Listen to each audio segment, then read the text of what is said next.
Hello and welcome to Nam English. Hope you all are doing well. ये tense series का lecture number 11 है. आज हम पढ़ेंगे future perfect tense. Future perfect tense का basic structure है. बेसिक स्ट्रक्चर बोलेंगे यहाँ फार्मूला इससे तैयार होता है. वो है subject plus will have oblique shall have plus V3 plus object. अब मैं स्ट्रक्चर एक्सप्लेन करूँगा. सब्जेक्ट मतलब फाइल यानी काम करने वाला, जिसको हम डूअर ऑफ द एक्शन कहते हैं. ये सब्जेक्ट अक्सर वर्ब से पहले आता है, लेकिन पैसिव वॉइस में ये वर्ब के बाद में आता है. ये नाउन भी हो सकता है, प्रोनाउन भी, लेकिन कुछ प्रोनाउन मेनली सब्जेक्ट इस्तेमाल होते हैं, जैसे आई, वी, दे. ये वाले प्रोनाउन सब्जेक्ट के प्रोनाउन हैं, ये एक्सक्लूसिवली सब्जेक्ट इस्तेमाल होते हैं. Plus will have oblique shall have, ये यहाँ पर दोनों हेल्पिंग वर्ब है. अब ये हेल्पिंग वर्ब होता क्या है, इसकी डेफिनेशन यहाँ पर है. इसको बोलते हैं auxiliary verb. It is a type of verb that works with main verb and provides additional information about the tense, voice and mood of the main verb.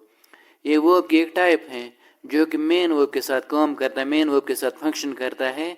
फिर ये हमें एडिशनल इंफॉर्मेशन देता है मेन वर्ब के tense के मुतालिक, यानी main verb का टेंस कौन सा है, प्रेजेंट है, पास्ट है या फ्यूचर है.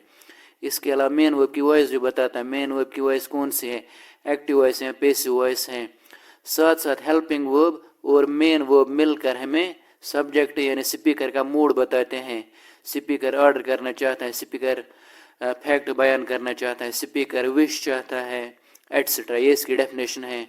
जो ये विल और शल है, ये शुरुआत में आ सकते हैं क्वेश्चन बनाने के लिए, लेकिन जो है दूसरा हेल्पिंग वर्ब, ये अपनी जगह पर फिक्स रहेगा.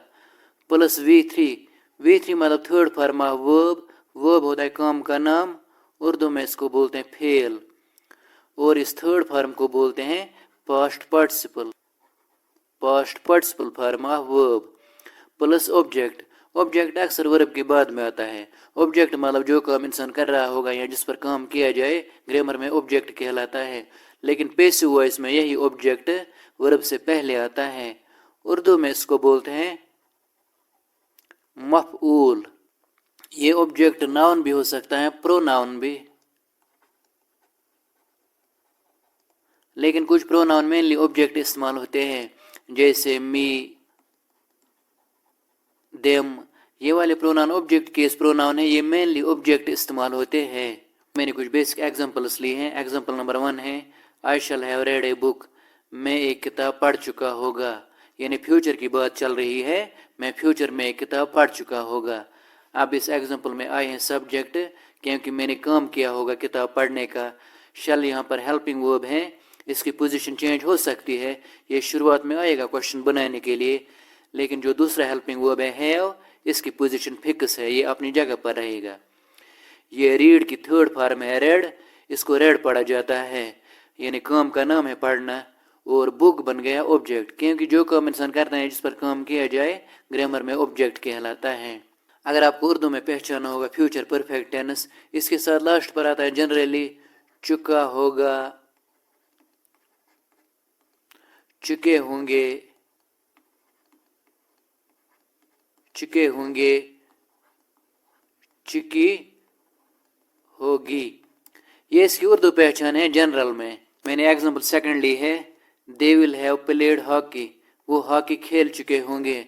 अब इस एग्जांपल में दे है सब्जेक्ट, क्योंकि उन्होंने काम किया होगा हॉकी खेलने का. विल यहाँ पर हेल्पिंग वर्ब है, लेकिन ये ज़्यादातर मॉडल वर्ब इस्तेमाल होता है. इसकी पोजीशन चेंज होगी, ये शुरुआत में आएगा क्वेश्चन बनाने के लिए. लेकिन जो दूसरा हेल्पिंग वर्ब है हैव, इसकी पोजीशन फिक्स है. प्लेड है थर्ड फॉर्म ऑफ वर्ब, खेलना यानी काम का नाम है, और हॉकी बन गया ऑब्जेक्ट. एग्जांपल थर्ड मैंने ली, you will have gone there. आप वहाँ जा चुके होंगे. अब आपको यहाँ तक ये क्लियर हो गया होगा. अब इसकी यूजेज पढ़ते हैं, क्योंकि वो ज़्यादा इंपॉर्टेंट हैं. यूजेज नंबर 1 है फ्यूचर परफेक्ट टेंस की. Future perfect tense is used to show an action that will have been completed before a specific time in future. Future perfect tense में वो काम दिखाता है जो हमने कंप्लीट किया होगा फ्यूचर में, लेकिन किसी पर्टिकुलर स्पेसिफिक टाइम से पहले. To interrupt or to show when it will have been completed in future, پھر ہمیں پہلے والے ایکشن میں انٹرپشن لانی ہوتی ہیں، یعنی فیوچر پرفیکٹ ٹینس والے ایکشن میں انٹرپشن لانی ہوتی ہیں. یا ہم ایسے بھی بتا سکتے ہیں، ہمیں ٹائم دکھانا ہوتا ہے ہم نے یہ کام کب کمپلیٹ کیا ہوگا فیوچر میں. پھر ہم کیا کرتے ہیں، we either use present indefinite tense with it or some adverbs of time. پھر ہم ٹائم دکھانے کے لیے اس کے ساتھ لگاتے ہیں present indefinite tense یا کچھ ٹائم ورڈ. میں نے وہ ٹائم ورڈ یہاں پر مینشن کیے. the adverbs of time used with it are جیسے already, by the time, by then, by the end of, by 5 p.m, by 6 p.m, by etc.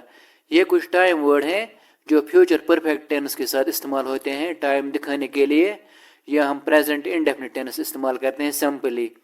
اس کے علاوہ پریزنٹ انڈیفینٹ ٹینس پہلے والے ایکشن یعنی future perfect tense والے action میں interruption لاتا ہے. لیکن پہلے آپ یہ نوٹ یاد رکھو، some conjunctions are used to join future perfect and present indefinite tense.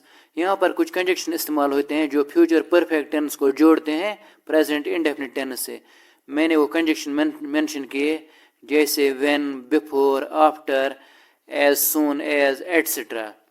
اور یہ کنجکشن اکثر and these conjunction generally come at the beginning of present indefinite tense. اور یہ کنجکشنز اکثر پریزنٹ انڈیفینٹ ٹینس کے شروعات میں آتے ہیں.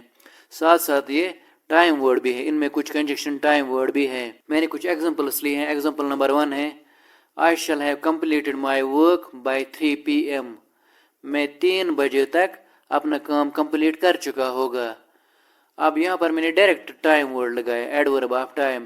اس نے مجھے ٹائم بتایا میں فیوچر میں کام کب کمپلیٹ کر چکا ہوگا.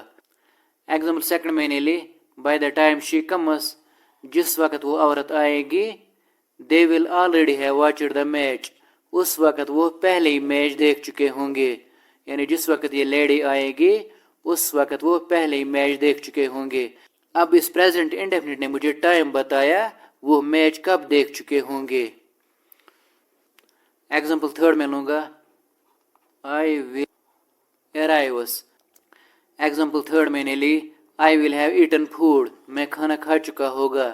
یہاں تک سمپل یہ فیوچر پرفیکٹ ہیں، لیکن اب مجھے ٹائم بھی بتانا ہے میں کھانا کب کھا چکا ہوگا. I will have eaten food when he arrives، یعنی جس وقت یہ بندہ آئے گا، جس وقت یہ آئے گا اس وقت میں کھانا کھا چکا ہوگا.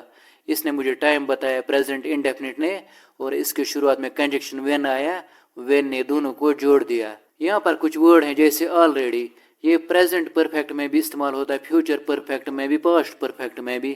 آپ پہچانو گے کیسے؟ جب یہ پاسٹ پرفیکٹ میں استعمال ہوگا وہاں پر اس کے ساتھ نارملی پاسٹ انڈیفینٹ ٹینس ہوگا، اور جب یہ فیوچر پرفیکٹ میں استعمال ہوگا یہاں پر اس کے ساتھ نارملی پریزنٹ انڈیفینٹ ٹینس آتا ہے.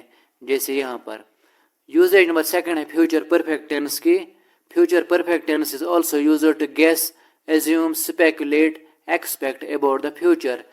فیوچر پرفیکٹ ٹینس ہم استعمال کرتے ہیں گیس کے لیے بھی، جب ہم ایکسپیکٹ کرتے ہیں، پریڈکٹ کرتے ہیں فیوچر کے متعلق، جیسے باقی فیوچر ٹینس بھی استعمال ہوتے ہیں.